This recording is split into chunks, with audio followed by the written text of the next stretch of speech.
Welcome to the Palaeography virtual meeting for August 2025, and this is hosted by the International Institute of Genealogical Studies, found at genealogicalstudies.com, and I'm Cheryl Levy. And today, we're going to look at the Palaeography course again. And so the Palaeography course is actually in the advanced level of our methodology courses. And that's because you need a lot of foundation before you dive into Palaeography. But if you follow in the courses, the basic level would be transcribing, abstracting, and extracting. And that's your first introduction into reading old documents, transcribing them, figuring out what all of those things say, making the copies. All of those basic skills are in that course, ME-104. And you really need to have basic transcribing skills when you're doing genealogy. Otherwise, you won't be able to read any of the documents except the more modern ones. Then in the intermediate level, we have Latin for genealogists, and that is our introduction to paleography in the advanced level. And so there's all the methodology courses that are part of the foundation of all of our certificates, because this is the methods that we use in order to conduct solid research for genealogy. And at the end of each one of those levels, there's analysis and skills mentoring, overviewing courses for our students. And so just be aware that you need to finish all of the courses in each level before you start that course as an overview.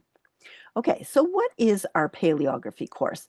It is more than just reading handwriting. And when I was a student, I thought, oh, this is going to be really cool. I'm going to learn to write old handwriting and I'm going to learn calligraphy. And yeah, that's not what it is. The first module does go into scripts and different handwriting, but the rest of it is understanding. It's reading and understanding historical documents, because it's more than just figuring out what all the letters and the words are.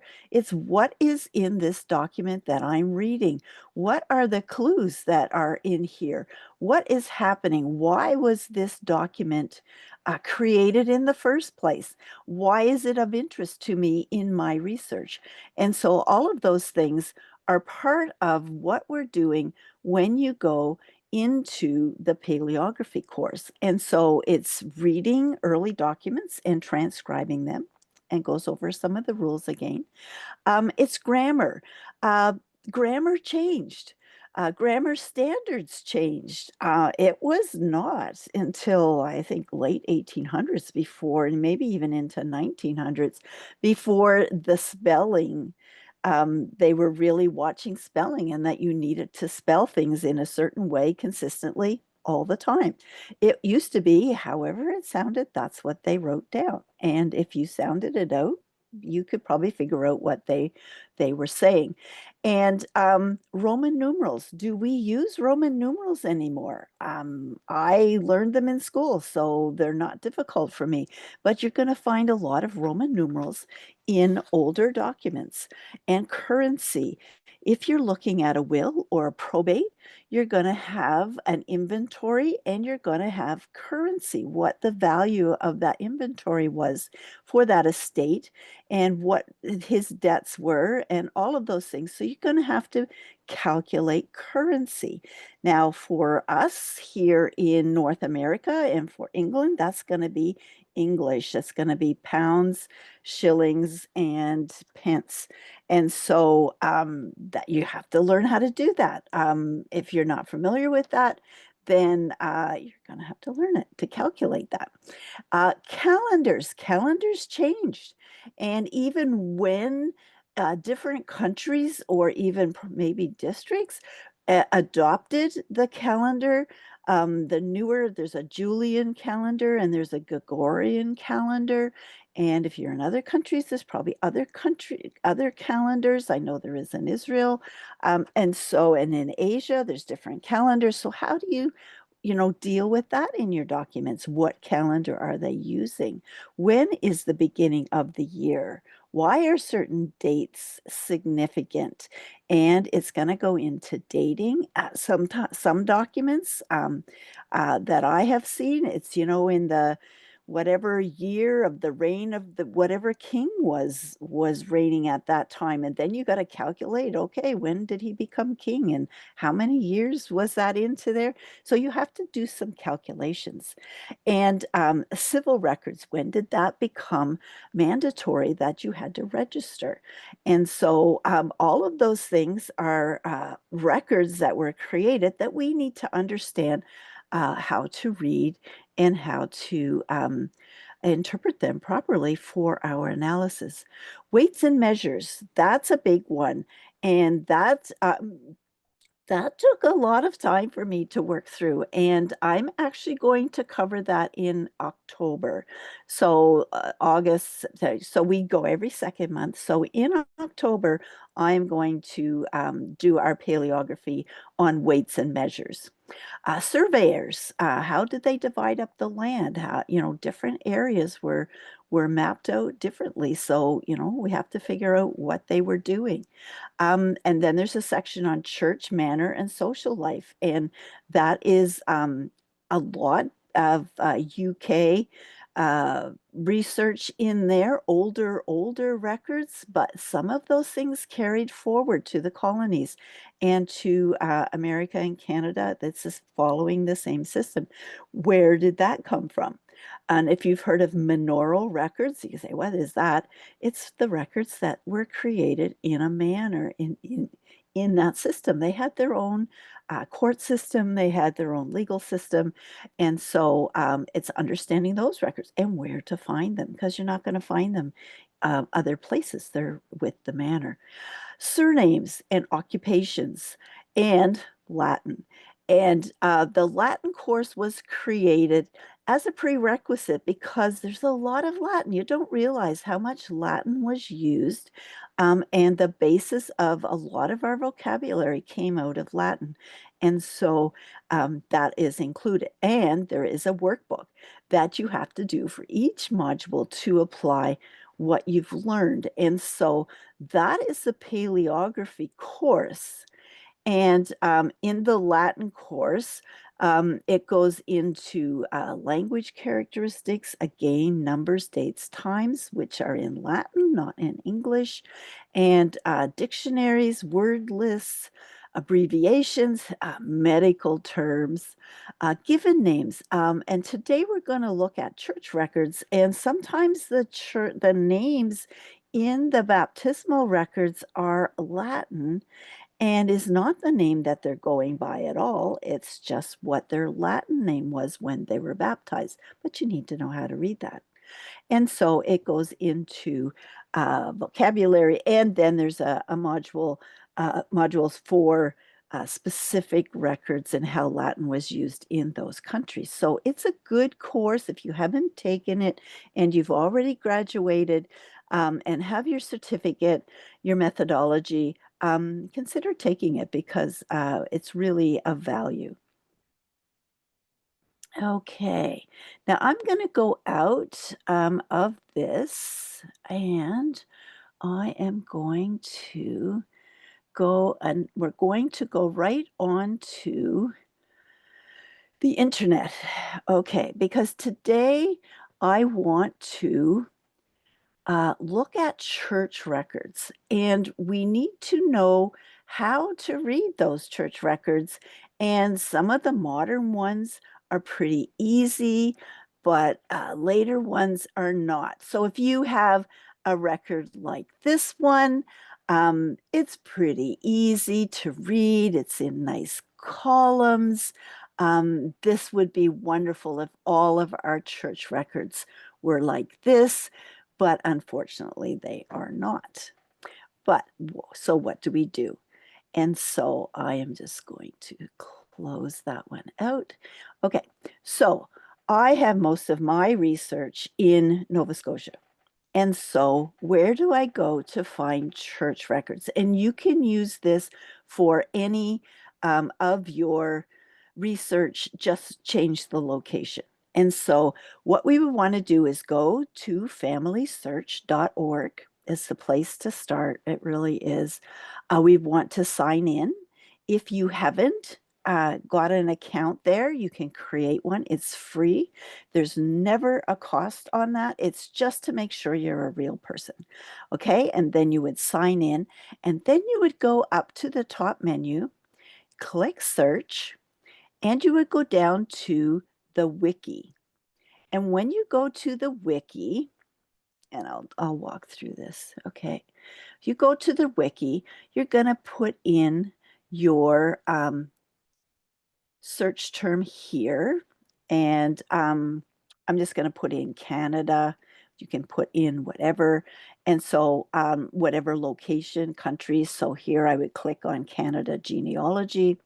And in the wiki, when it comes up, it has then information about doing research in Canada. It has a map, as you need to read through the page where the provinces are, all of those things. But what I want to bring your attention to today is this little menu on the right-hand side. And you can quickly jump to areas of interest to Canadian genealogy research. So today we're going to do colonial, or sorry, I saw red colonial. We're going to do church records. See, they're alphabetical. You can go down, you can choose different topics. But we're going to do today is church records, and that's right here. So I click on church records. It's going to give me Canada church records. It's going to give me information about those different topics. It's going to give me denominations in Canada. It's going to break it down into provinces. And but read through to the bottom of the page, and it'll give you some tips on finding church records, on maybe what they include. And if you notice, some of the references here are to the International Institute, which is pulling from some of the courses that we have helped to write these wikis for FamilySearch. And so if you are on FamilySearch and you see International Institute, you say, ah, yeah, that's our school that they pulled information from. Okay, and so it's giving you different places to click on. I'm not going to click on those. I'm going to go back up to the top. I could now go to Nova Scotia right here because that's the province that I'm going to be doing my research in. But you could choose whichever province or state if it's America, or county for other records. So in here, as I scroll down, it's going to show me church records at Nova Scotia Archives. Well, that's interesting. Church listings by county. And so I can click into these links and check it out and see if I can find places that are going to help me with church records. And then it's going to give you indexes. And this, it goes back quite far, 1702, 1711, and comes up, even this one, Nova Scotia Church Records, comes up to 2001. And so these, it'll tell you where it's from. These are indexes on FamilySearch. This one is from MyHeritage. And notice there's a $sign. If you see a $sign, that means it's a subscription site, and you need to have a subscription to that organization in order to access. And so on MyHeritage, they have Canada, Nova Scotia marriages. That would be interesting. That may be something that I'm going to want to look at. Then it breaks it down into some of the denominations specifically, so you can go to those databases. Now you can see some of these databases are on Ancestry. And so, and it tells you this one, the Acadia Canada Vital and Church Records, the Duran collection, is on Ancestry, and it has an index and it has images. but you need a subscription to see it. And so check these out. This is Dutch Reform records. And then it talks about how to look for your area of interest to see what's available on in their holdings. Then there's an index from the Public Archives of Nova Scotia. There's addresses. You can access the different archives that are, so for Anglican, it's the Diocese of Nova Scotia. For Baptist, it's the Atlantic Baptist Archives. It's showing you where some of the records are being kept for that province, which is why you would want to narrow it down and not just say Canada. You want to narrow it down to your province. And for some records, you want to narrow it down to the county as well. Just for the Baptist, the Esther Clark Wright Archives is excellent. And I have used that a lot. And you can find a list of holdings that they have. Then there's the Catholic records. And so these are the main repositories for the province where the churches are sending their records. So you want to be able to know where to go to access them. And they have the contact information right there. And you want to contact the places to see what they have on site and what is in the archives. Okay, I'm just going to skip that for now. So read right to the bottom, and that is the bottom. Okay, but this is what I'm looking for. Wiki articles for records of major churches in Canada. And I was interested in the Lutherans. So I'm going to click Lutheran. And so they have a nice little page just dedicated to the Lutheran Church in Canada. Now it goes to Canada again, but I can pick out mine for Nova Scotia. So it tells you what information that you're going to likely find in records. And you have to remember it depended on the minister who was there, who was keeping the register. How much did he write down? How thorough was he? Did he add? I love the ones that add the birth date as well as the baptism, but they don't always do that. And so there's information that you could usually find, but it depends on the person who is taking care of the register. And so it would be baptisms, marriages, burials. Now, there may be other records about the church meetings. There might be records for when they took communion, when they were confirmed, those kind of things. And so there could be some other records that are in there. Again, as you go down, there are links where you can check. And so here are some Quebec links. Again, it tells you how to find them in the catalog, but I keep scrolling down. And here's some evangelical Lutheran churches of Canada. And it breaks it down into province, British Columbia, Alberta, Saskatchewan. And the eastern one is Ontario, Quebec, and Maritimes altogether. So keep going down, never stop. Then it's going to show you some places where specifically Lutheran records are found, which you might not realize that they're in different places because the Lutheran Church, part of it was joined together in the United Church of Canada, but not all of them. Some of them stayed independent and they have records. And so it's showing you all the places where you might find them. And especially Swedish ones are very specific and you want to follow that pathway. To keep going down and down. This is a long page. And it's going to give you other places to look, the Canadian Council of Archives. Keep going down because there's a treasure at the bottom. And then it goes into reading the records. Now, if you know your church history, the Lutheran Church was founded out of the Reformation with Martin Luther, and that was in Germany. So a lot of the early records for Lutheran are in German.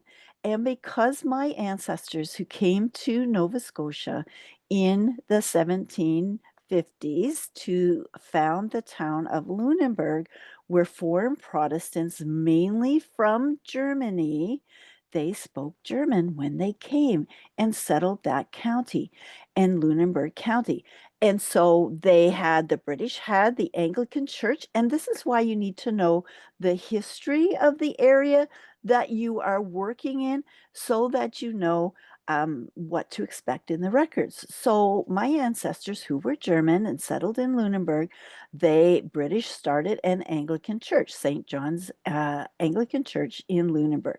So a lot of the early church records are there, but the Germans wanted their own church. They had come for religious freedom. They wanted a Lutheran church. And so they got one. In 1772, they finally got a German minister that could come.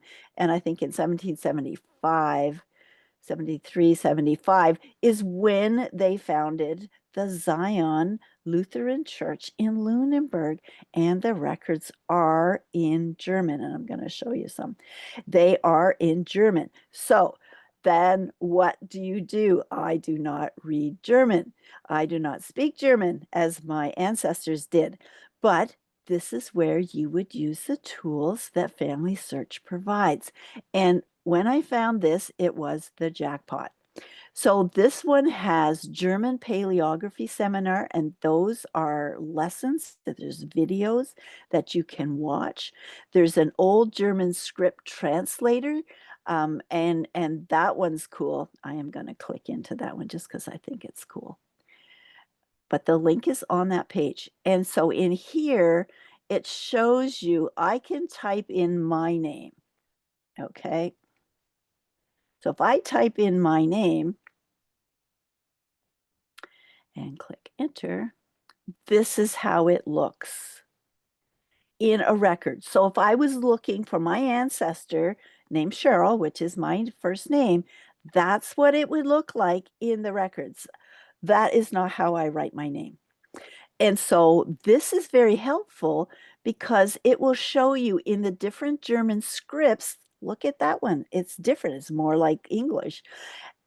This is what it looks like in the different scripts. You can click each one. So if you're looking for your ancestor in records and you know that this is the script that they're using, you can come in here and find out what it looks like in that script. I would go for this one. Looks more like calligraphy, but I would have a hard time thinking that that was my name in those records. And so this website alone is such a bonus. And it is on this wiki page. So I'm just going to go back. Okay, and I can close it instead. Okay, so it's right here, the old German script transcriber. Excellent. So then they also have on this wiki page from FamilySearch handouts. So if you know that this is the script, it gives you a little cheat sheet and you can print these out. You can download them, they're PDFs, and you download them to your computer, and then you have that right beside you so that when you're looking for records, you will know what to look for. Here's another one.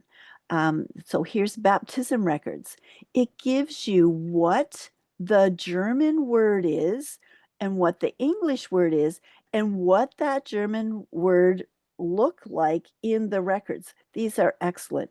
If you have any German research in church records, you need to come in and go way to the bottom of this page and download all of these German handouts so that it will help you.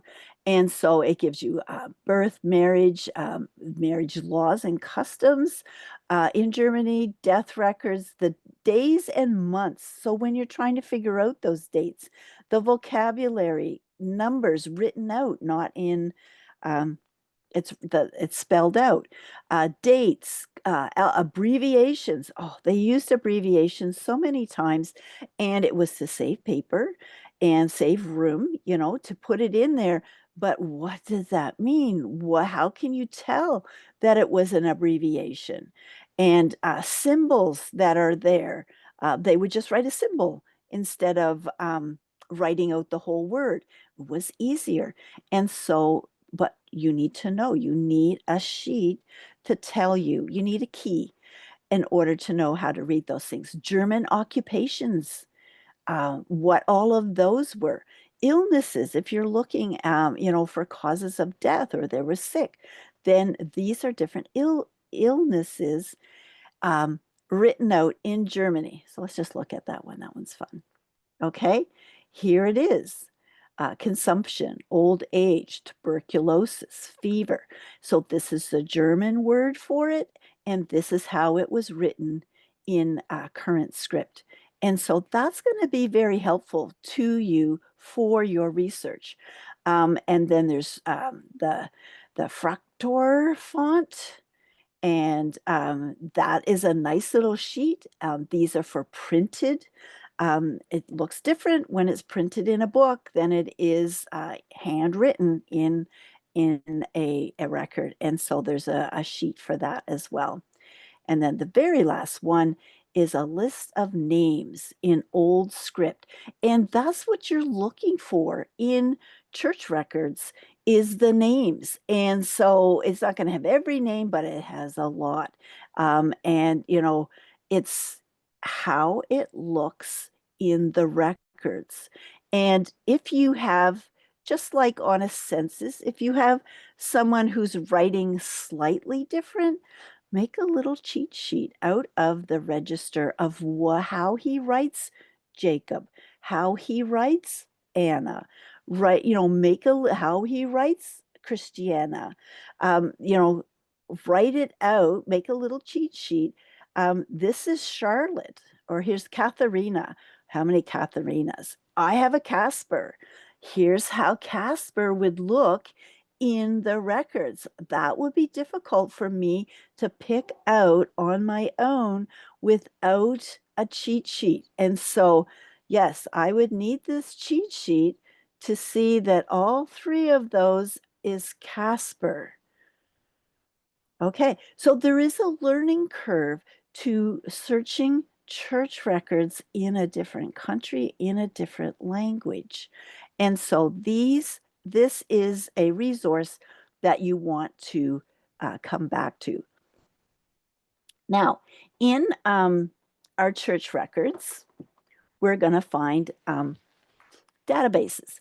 So in the catalog, you can go and search, and this is just an example of some of the databases that they have. So this was the Baptist Church of Lunenburg. I had put in church records and the location, Nova Scotia, Lunenburg, and then it's going to tell me. But I can't access this online. Some things are going to be just you have to go to FamilySearch affiliate. Okay, so okay, another thing that FamilySearch has is called German genealogical word lists, and they go for all kinds, can't say all of them, but they do genealogy word lists, and so anytime you're trying to find where you are, I'm in the section on genealogical word list. So let's click there first.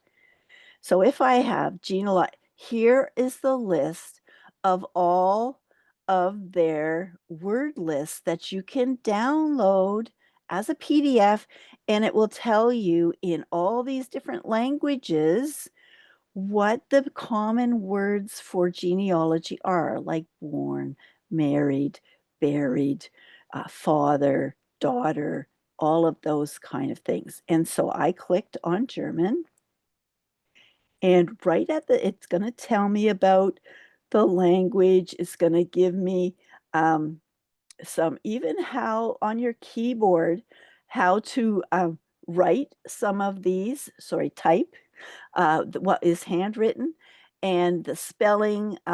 It just gives you lots of information. Here's an example: English to German, birth, burial, census, christening, all of those words that we're looking for it's what it is in German, and it goes into months and dates and all of those things as well in more detail.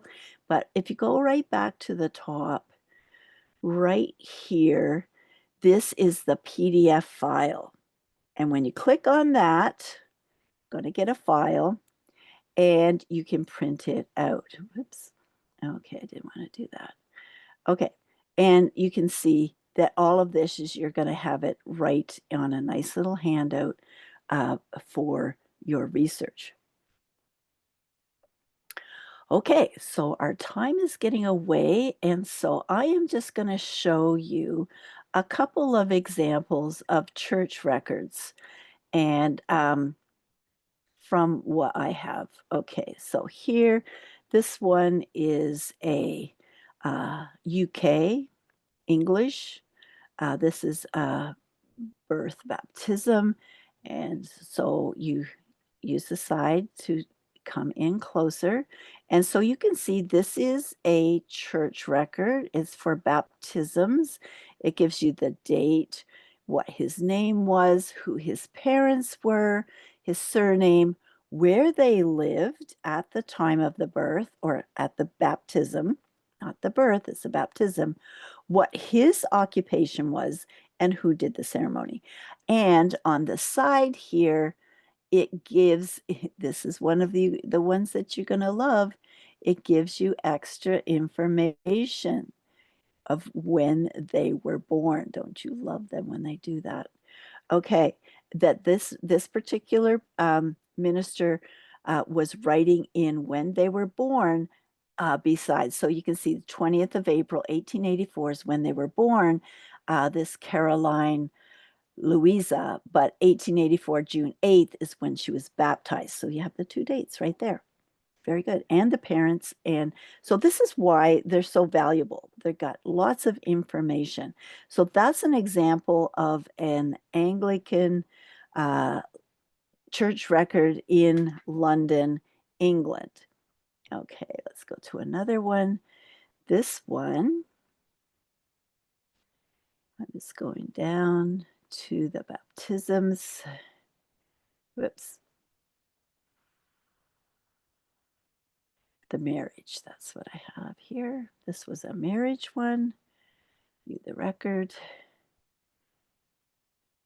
Okay, this is a marriage record.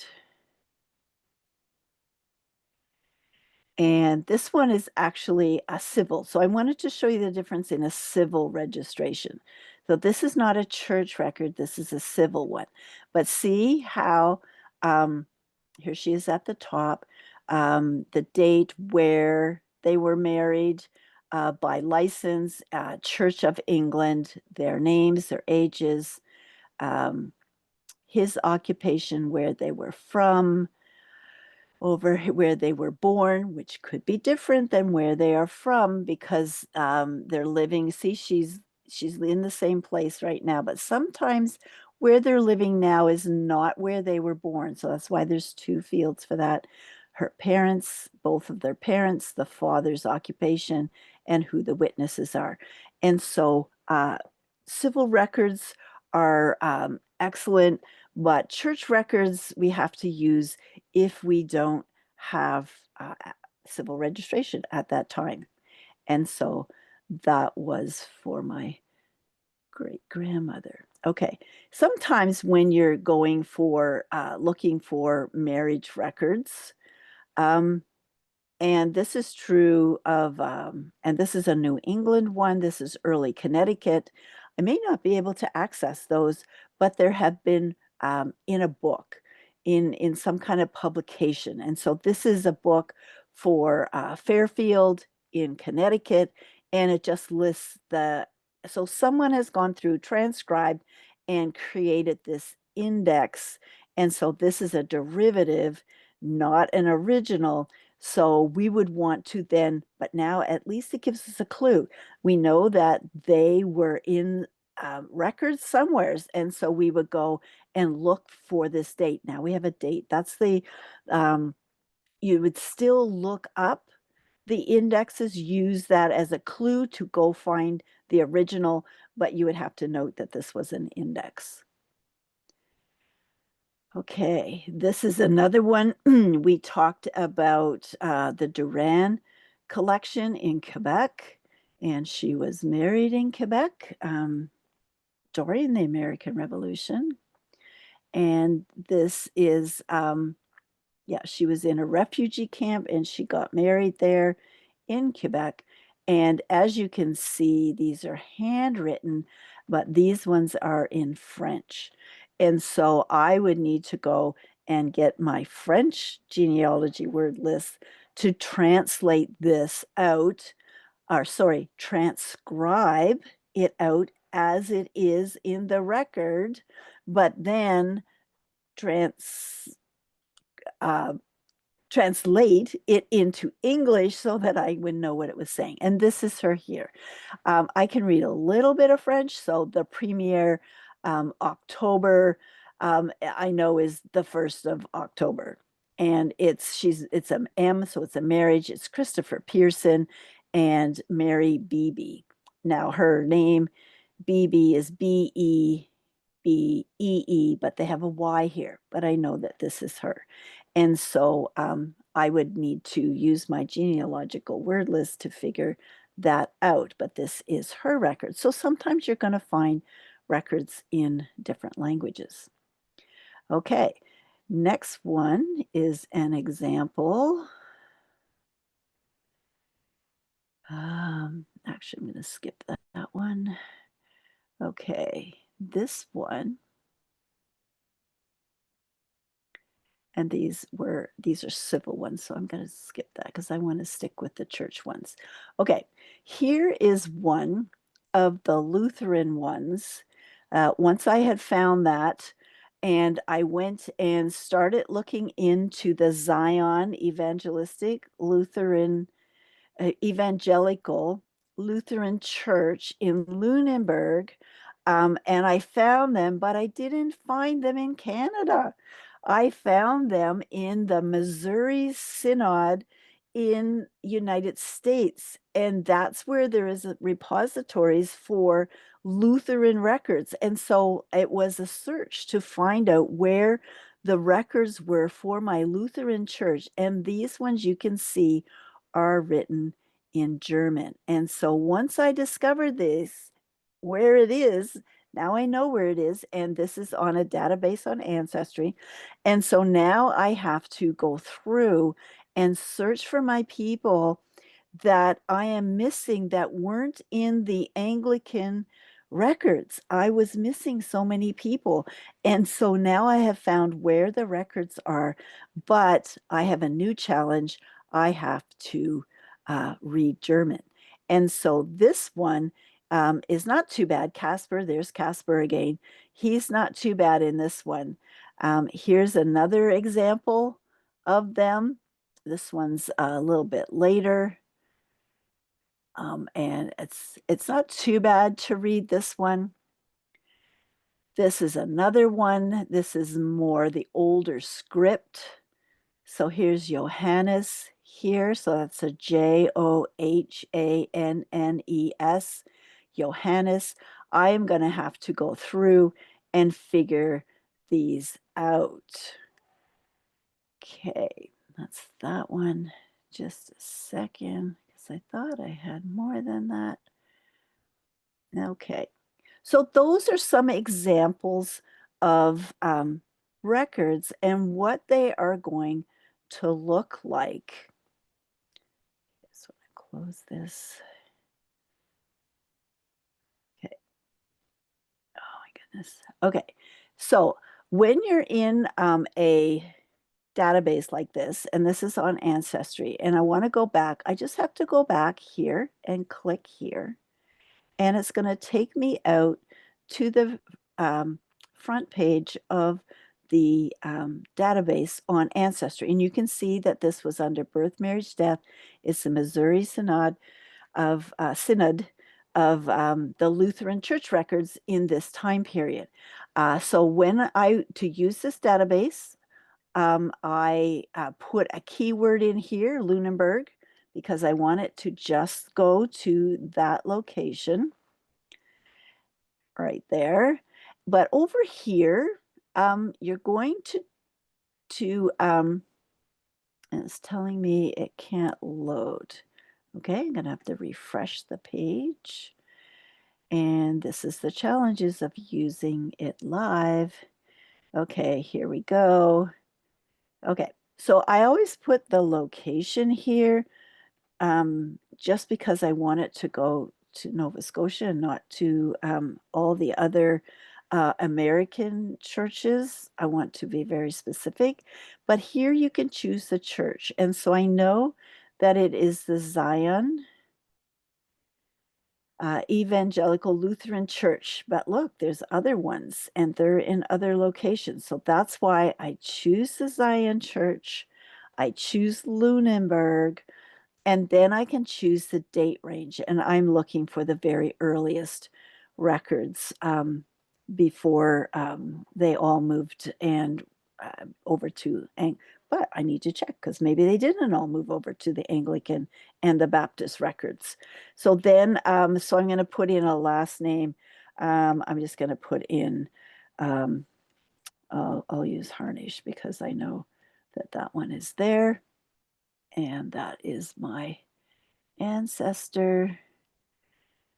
Okay, and so also what I'm going to do before I do that is I'm going to go exact because I want it just to give me Lunenburg records. Okay, I don't want it in another province or state or country. I just want it in that church in Lunenburg.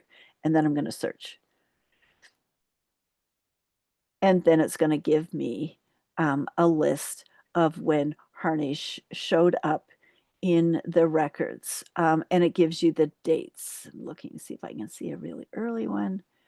I am not. The later ones are going to be easier to read.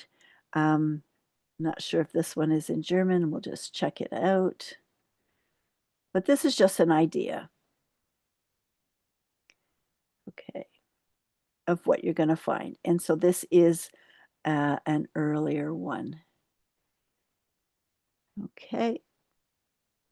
So those are examples. And so I hope that I have shown you what you can find in a church record. This one actually has when they were born and when they were baptized. So that is nice. It just depends on who is keeping the register. Okay.